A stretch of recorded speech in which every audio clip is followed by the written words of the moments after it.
नहीं बस अब बहुत हो गया। अब मैं तुम्हारी एक नहीं सुनूंगा। इससे बेहतर रिश्ता फिर नहीं मिलेगा। और तुम एक बार लड़के से मिल तो लो, अगर पसंद ना आए तो हम जिद नहीं करेंगे।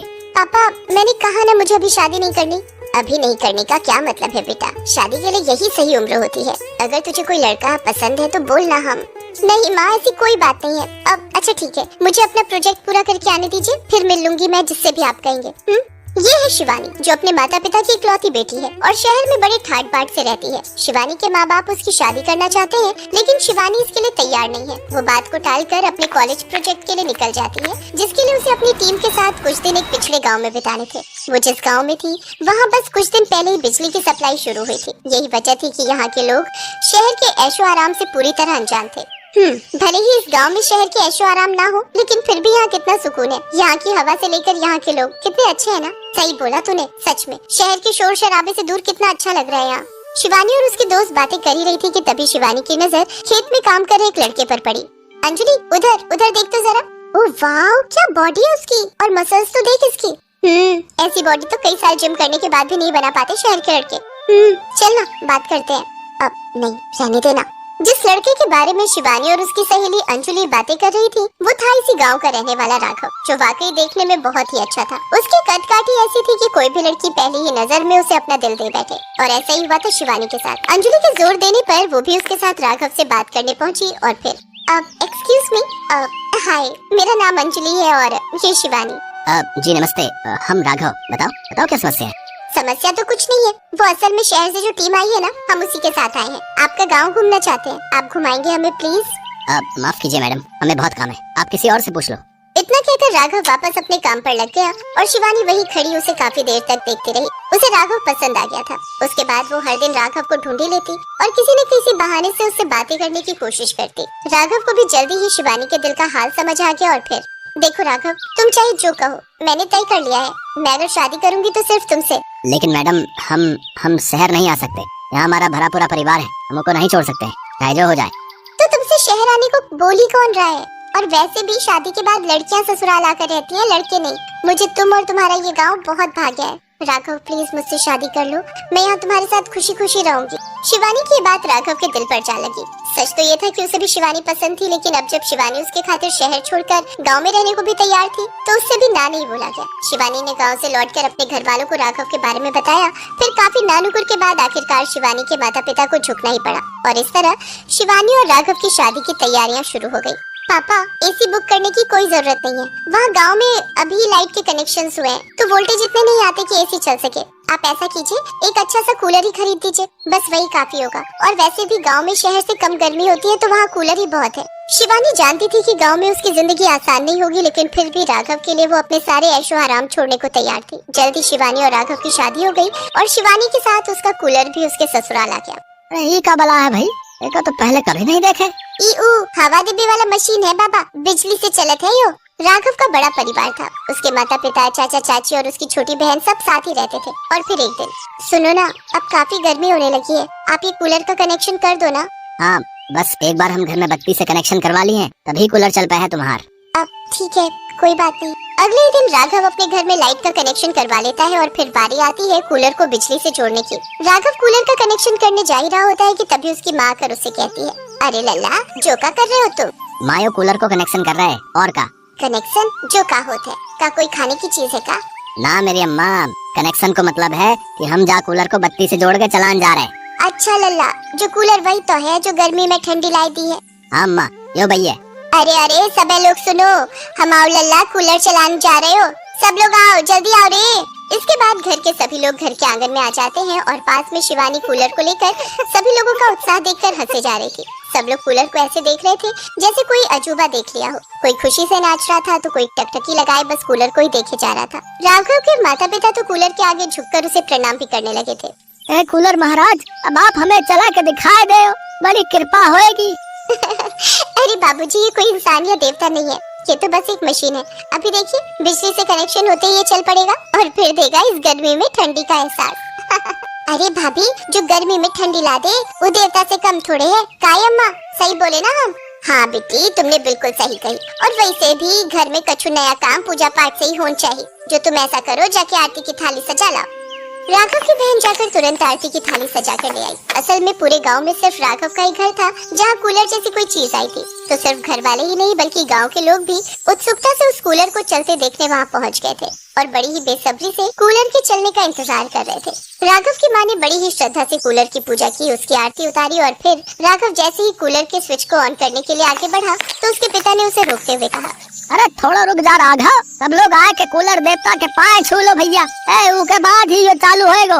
इतना सुनकर वहाँ मौजूद सभी लोग बारी बारी से कूलर के पैर छूने के लिए आने लगते हैं और ये देखकर तो शिवानी की हंसी नहीं रुक रही थी, लेकिन किसी को बुरा न लगे इसके लिए वो सबसे मुंह छिपाकर हंस रही थी। फिर जब सभी लोगों ने कूलर को झुककर प्रणाम कर लिया तब जाकर आखिरकार राघव ने कूलर का प्लग लगाकर उसका स्विच ऑन किया, लेकिन ये क्या, कूलर तो चला ही नहीं है। जो कब भयो, जो चल का नहीं रहो। हाय मोरे राम, जो तो बड़े अपशगुन हो गए हो। जरूर कूलर देवता हमसे नाराज हुई गए हैं। बताओ यहाँ कौन है जो कौन गलत काम करके आओ है, बताओ जल्दी। उनकी वजह से ही कूलर देवता नाराज भये हैं। अरे चाची जी ऐसा कुछ भी नहीं है, वो देखिए बस लाइट चली गई है इसीलिए कूलर नहीं चल रहा है।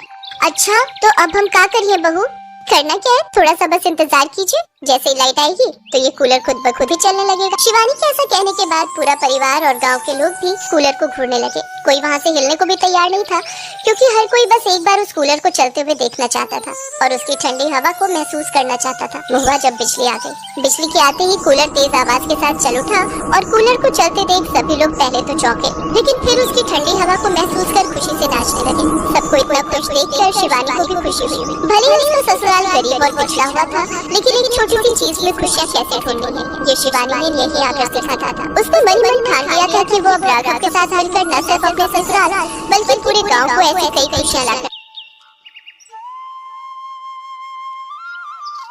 मनीष एक ऑटो रिक्शा चलाता था।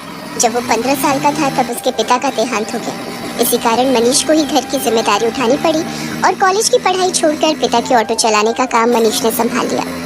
मनीष की बड़ी बहन सुलेखा की शादी में जो उसके पिता ने कर्जा लिया था उसे उतारने के लिए मनीष ने अपना घर भी बेच दिया और माँ के साथ किराए के घर में रहने लगा। मनीष की बड़ी बहन अपने ससुराल में खुश है, इस बात की उसे बहुत तसल्ली है। माँ, सुलेखा दीदी का मेरे मोबाइल पर फोन आया है, तुम बात कर लो, फिर मैं ऑटो लेकर काम पर निकलता हूँ। हेलो सुलेखा दीदी, ये लो माँ से बात करो। हाँ बेटी, अपना ध्यान रखा कर, खूब खाया पिया कर, इससे बच्चे की सेहत पर अच्छा असर होगा। बस यही इच्छा है कि जल्दी से मैं नानी बन जाऊं और मनीष मामा, हाँ वो तो है, अब मामी कहलवाने वाली बस आ जाए तो मैं सुकून से तीर्थ यात्रा पर निकल जाऊंगी।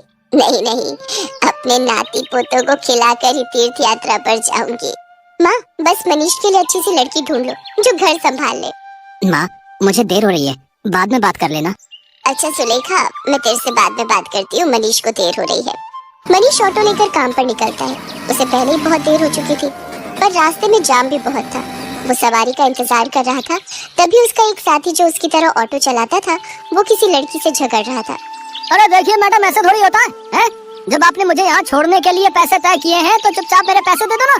भैया मैंने आपको बोला ना, मेरा पर्स रास्ते में कहीं गिर गया, मेरा मोबाइल फोन भी उसी में है और सारे पैसे भी।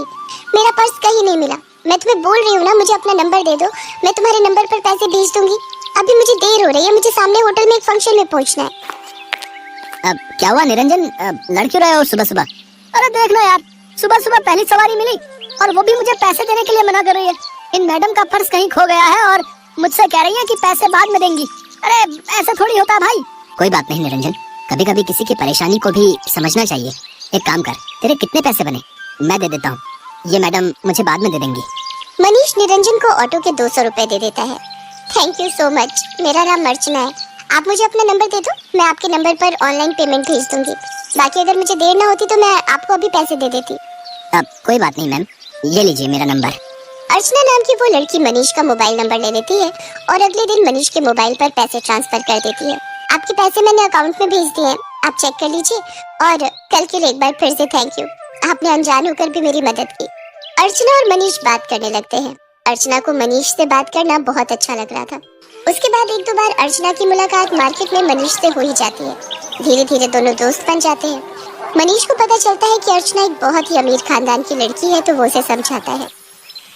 अर्चना, तुम बहुत ही अमीर खानदान की लड़की हो, तुम में और मेरे में जमीन आसमान का फर्क है। मैं एक मामूली ऑटो रिक्शा चलाने वाला गरीब लड़का हूँ। तुम्हारा और मेरा यूं दोस्ती रखना ठीक नहीं है, प्लीज तुम मुझसे मत मिलो। तुम ना मिलने की बात कर रहे हो, पर आज तो मैं तुम्हें अपने प्यार का इजहार करने आई थी। मैं तुम्हें बहुत पसंद करती हूँ मनीष। मैं अपनी आगे आने वाली पूरी लाइफ तुम्हारे साथ मिलकर जीना चाहती हूँ। कहते कहते अर्चना फूट फूट कर रोने लगती है और मनीष उसे गले लगा लेता है। अर्चना अपने मम्मी पापा से इस बारे में बात करती है और जबरदस्ती मनीष से शादी करने के लिए मना लेती है। इधर मनीष भी अपनी माँ और बहन से इस बारे में बात करता है और एक शुभ मुहूर्त में दोनों की शादी हो जाती है। अर्चना का स्वभाव बहुत अच्छा था। उसे इस बात से कोई फर्क नहीं पड़ता था कि उसकी ससुराल गरीब है, ना ही उसने कभी इस बात की कोई शिकायत की। अर्चना, अब तुम मेरे साथ शादी करके खुश तो हो ना?